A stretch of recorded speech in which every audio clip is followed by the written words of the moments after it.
Ah, pues para allá está, moi ben. Rocito, non te tienes? Agárrate, levanta o brazo para que outro colla. Ala, a Rocío. Rocío. Rocío se chopillou polo aire. Outro. Cerra ben, para que non caia, Rui.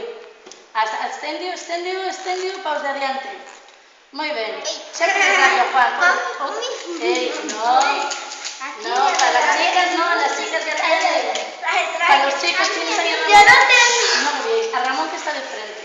Que está frente a ti. Sigue. Yo no tengo, ¿eh? Esos sonidos de Zelda. Dile, gracias.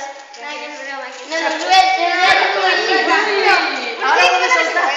Tienes que soltar, Rui. Moi ben, porque lle dixen, ao que tes enfrente e está enfrente. Moi ben, ahora vai soltando. Perfecto, Rui. Outra vez, agarramos, tes enfrente a Juan tamén. Acércalo. Le falta Mario. Cerra. Moi ben, máis adiante. Outro impulso. A lo mejor es Pau. Aí, moi ben. Eso es. Juan. Caramba, que control. Bravo, Rui. Moi ben, Rui. Es de partido de Zelda, ¿eh? Moi ben, e nos queda Mario. Mario está detrás de Juan. Xa sei, home. Ai, yo. A Mario a túa esquerda, un pouco a túa esquerda, vale? Pero de frente tamén. Aí, perfecto, moi ben, o buscaches. Cerra que non caia, que nos cae. Trampa.